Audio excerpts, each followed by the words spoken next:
KaraokeBooks. Hadji Mourad. Leo Tolstoy. Translated by Louise Maude, Aylmer Maude. Audiobook. Chapter 6. Young Vorontsov was much pleased that it was he, and no one else, who had succeeded in winning over and receiving Hadji Mourad. Next to Shamil Russia's chief and most active enemy. There was only one unpleasant thing about it. General Meller-Zakamelsky was in command of the army at Vozhedivizhensky, and the whole affair ought to have been carried out through him. As Vorontsov had done everything himself without reporting it, there might be some unpleasantness, and this thought rather interfered with his satisfaction. On reaching his house he entrusted Hadji Mourad's henchman to the regimental adjutant and himself showed Hadji Mourad into the house. Princess Maria Vasilievna, elegantly dressed and smiling, and her little son, a handsome curly-headed child of 6, met Hadji Mourad in the drawing-room. The latter placed his hands on his heart, and through the interpreter, who had entered with him, said with solemnity that he regarded himself as the prince's kunak, since the prince had brought him into his own house, and that a kunak's whole family was as sacred as the kunak himself. Hadji Mourad's appearance and manners pleased Maria Vasilievna, and the fact that he flushed when she held out her large white hand to him inclined her still more in his favor. She invited him to sit down, and having asked him whether he drank coffee, had some served. He, however, declined it when it came. He understood a little Russian but could not speak it. When something was said which he could not understand he smiled, and his smile pleased Maria Vasilievna just as it had pleased Poltoratsky. The curly-haired, keen-eyed little boy, whom his mother called Bulka, standing beside her did not take his eyes off Hadji Mourad, whom he had always heard spoken of as a great warrior. Leaving Hadji Mourad with his wife, Vorontsov went to his office to do what was necessary about reporting the fact of Hadji Mourad's having come over to the Russians. When he had written a report to the general in command of the left flank, General Kozlovsky, at Grozny, and a letter to his father, Vorontsov hurried home, afraid that his wife might be vexed with him for forcing on her this terrible stranger, who had to be treated in such a way that he should not take offense, and yet not too kindly. But his fears were needless. Hadji Mourad was sitting in an armchair with little Bulka, Vorontsov's stepson, on his knee, and with bent head was listening attentively to the interpreter who was translating to him the words of the laughing Maria Vasilievna. Maria Vasilievna was telling him that if every time a kunak admired anything of his he made him a present of it, he would soon have to go about like Adam. When the prince entered, Hadji Mourad rose at once and, surprising and offending Bulka by putting him off his knee, changed the playful expression of his face to a stern and serious one. He only sat down again when Vorontsov had himself taken a seat. Continuing the conversation he answered Maria Vasilievna by telling her that it was a law among his people that anything your kunak admired must be presented to him. "Thy son, kunak?" he said in Russian, patting the curly head of the boy who had again climbed on his knee. "He is delightful, your brigand," said Maria Vasilievna to her husband in French. "Bulka has been admiring his dagger, and he has given it to him." Bulka showed the dagger to his father. "C'est un objet de prix," added she. "Il faudra trouver l'occasion de lui faire cadeau," said Vorontsov. Hadji Mourad, his eyes turned down, sat stroking the boy's curly hair and saying, "Jigget, jigget." "A beautiful, beautiful dagger," said Vorontsov, half drawing out the sharpened blade which had a ridge down the center. "I thank thee. Ask him what I can do for him," he said to the interpreter. The interpreter translated, and Hadji Mourad at once replied that he wanted nothing but that he begged to be taken to a place where he could say his prayers. Vorontsov called his valet and told him to do what Hadji Mourad desired. As soon as Hadji Mourad was alone in the room allotted to him his face altered.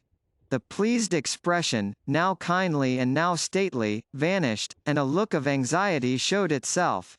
Vorontsov had received him far better than Hadji Mourad had expected.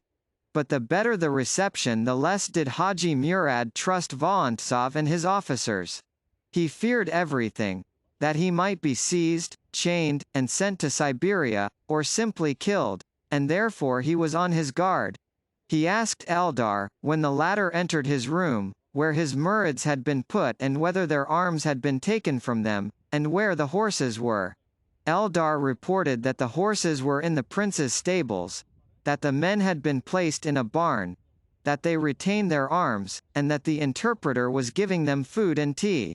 Hadji Mourad shook his head in doubt, and after undressing said his prayers and told Eldar to bring him his silver dagger. He then dressed, and having fastened his belt, sat down on the divan with his legs tucked under him, to await what might befall him. At 4 in the afternoon the interpreter came to call him to dine with the prince.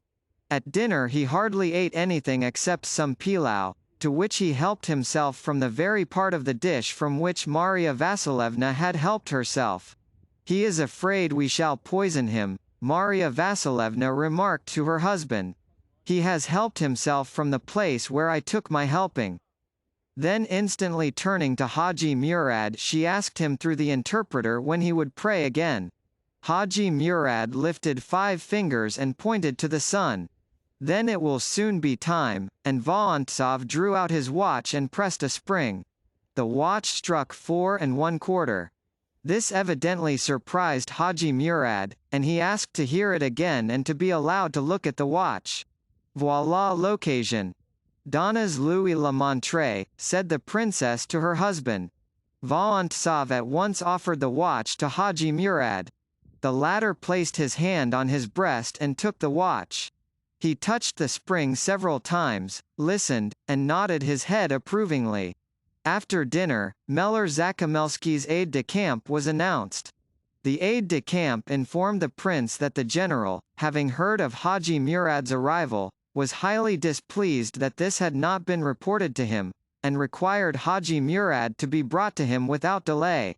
Vorontsov replied that the general's command should be obeyed, and through the interpreter informed Hadji Mourad of these orders and asked him to go to Meller with him.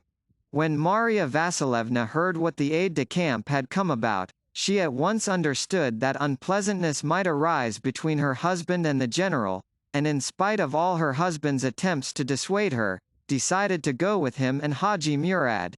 "Vous ferez bien mieux de rester, c'est mon affaire, non pas la vôtre. Vous ne pouvez pas m'empêcher d'aller voir Madame la Générale. You could go some other time. But I wish to go now." There was no help for it, so Vorontsov agreed, and they all 3 went. When they entered, Meller with somber politeness conducted Maria Vasilievna to his wife and told his aide-de-camp to show Hadji Mourad to the waiting room and not let him out till further orders. "Please," he said to Vorontsov, opening the door of his study and letting the prince enter before him.